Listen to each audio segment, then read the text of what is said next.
11वीं में जाके पलटे तोड़ना लड़ना, यह हुजूर का इश्क है। हमने इसको इश्क का मैयार बना दिया। डेगों पे लड़ गए, कई जगह सर फूट के 11वीं में, का किसरिये का जर्दा ना मिला। यह हालात है हमारे, खुद ही पकाते हैं, खुद ही लड़ जाते हैं। यह इश्क नहीं, ये तबर्रुक है। इतना मिल जाए तब भी बरकत वाला, और इतना मिल जाए तब भी बरकत वाला। हाँ, अल्लाह खैर करे, समझाना मकसद है। और थोड़ा सा अकल से काम किया करो। 11वीं में मस्जिद में लड्डू बंटते हैं, किसी को ना मिले ना तो कहते इमाम साहब ने कम मंगाए होंगे। अब बताइए कम क्यों ना पड़ेंगे? अमीर है तो 11 रुपए दे रहा, गरीब है तो भी 11 ही दे रहा, बीच का है तो भी 11 ही दे रहा। बताओ ये 11 रुपए हैं क्या? हैसियत अगर कहो कि 11वीं की निस्बत से 11 रुपए हैं तो फिर 1100 भी तो 11वीं की निस्बत से होते हैं। अगर हैसियत 1100 देने की है तो 1100 दे, 11,000 की हैसियत है 11,000 दे। लेकिन करते क्या है, हर घर से 11 रुपए आए, और 11 रुपए में कितने लड्डू मिलते हैं? अल्लाह सलामत रखे। कुछ लोग जानते हैं कितने मिलते हैं, कितने? 2। मान लो अगर एक एक भी बटा तो हमने मस्जिद में दिए 11 रुपए, हमारे घर से गए 6 बच्चे लेने। बताइए अंदाजा है कोई? 11 रुपए के 2 लड्डू मिले, 6 लोग लेने पहुंच गए, तो जो हमने दिया था 2 लड्डू तो हमारे मिल गए, बाकी के 4 कहां से आएंगे? इमाम साहब अपना गल्ला बेचें, महीने की तनख्वाह दें, लड्डू पूरे करें। गलत कह रहा हूं मैं? ये सही बात कह रहा हूं। तो ख्याल करें 11वीं को 11वीं के तरीके से मनाया करें। हाँ, लेकिन जिम्मेदारी इमाम ही है बेचारा, कि लड्डू बचा लिए होंगे, पैसे निकाल लिए होंगे।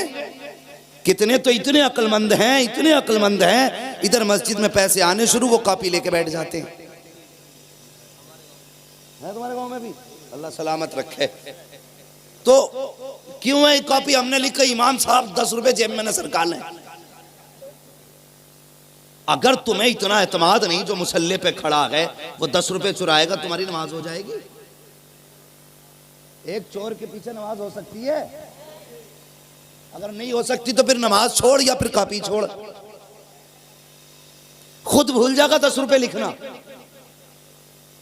और कह देगा यार हिसाब में गड़बड़ी है। या एक के अगर इमाम ने 2 बार ऐलान कर दिया, उन्होंने डबल चढ़ा दिए, तो कहता 20 रुपए ज्यादा हो रहे थे, वो कहां है? तो ये खुराफाते करने का काम रह गया हमारा। इस दिन के लिए बचे थे हम। अगर अब भी नहीं सुधरेंगे तो कब सुधरेंगे? इश्क करो, हुजूर से वफा करो, हुजूर से प्यार करो, और हर आलिम का एहतराम ये सोच के किया करो ये मेरे हुजूर के इल्म का वारिस जा रहा है, इस नियत से किया करो। और हुजूर से इश्क करो। इश्क क्या है कभी समझा ही नहीं। हमने तो जर्दा खा लिया तो हो गए मुसलमान, बिरयानी खा ली तो हो गए मुसलमान। और उनसे पूछो जिन्होंने कीमतें चुकाई हैं इश्क की। अल्लाह अकबर। हजरत बिलाल को कोई नहीं जानता है, बच्चा बच्चा हजरत बिलाल को जानता है। एक एक बच्चे से पूछो बिलाल कौन है, तो कहेगा हुजूर का आशिक है बिलाल। कौन है? हुजूर का दीवाना है बिलाल। इश्क कैसा बिलाल का? अल्लाह अकबर। जब कोड़े मारे जाते थे ना, अहद अहद की सदाएं निकला करती थी। आपको तकते दहकते हुए कोयलों पे लिटाया जाता। आज कहा जाए ना इस कोयले पे खड़ा हो वरना कलमा छोड़ दे, बंदा कह देगा कलमा छोड़ने तैयार हूँ, कोयले पे न चढ़ाइए। यह उनका इश्क था। उनको नंगी पीट करके कोयलों पे लिटाया जाता, फिर उनकी खाल जलती, चर्बी पिघलती और कोयलों पे टपकती, वो बुझ जाया करते थे। फिर उनको कोयलों से हटाया जाता था, लेकिन फिर भी कहा जाता था बिलाल अब भी मान जा। तो मुस्कुरा के कहते थे जान तो दे सकता हूँ, दिया हुआ ईमान नहीं दे सकता हूँ। अल्लाह अकबर। ये इश्क था उनका। और इश्क हो हुजूर से तो फिर बंदा कहीं भी हो तनहा नहीं होता है, अगर जंगल में भी सदा दे दे तो हुजूर का जलवा निगाहों के सामने होता है। यही बिलाल है। उमैया ने हाथ रखे तख्त के नीचे, दोनों पाए रखे हैं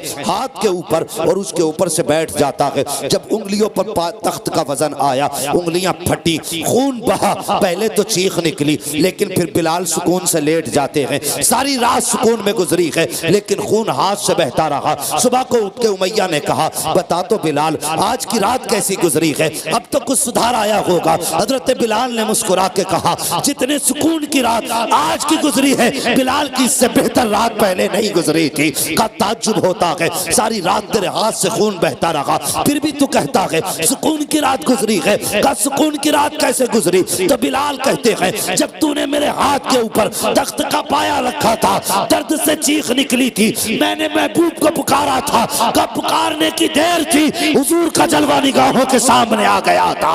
और जब जलवा सामने आया है तो फिर दर्द भूल गया। उनके इश्क की और हुस्न की मिठास ऐसी थी कि चेहरे में खो गया।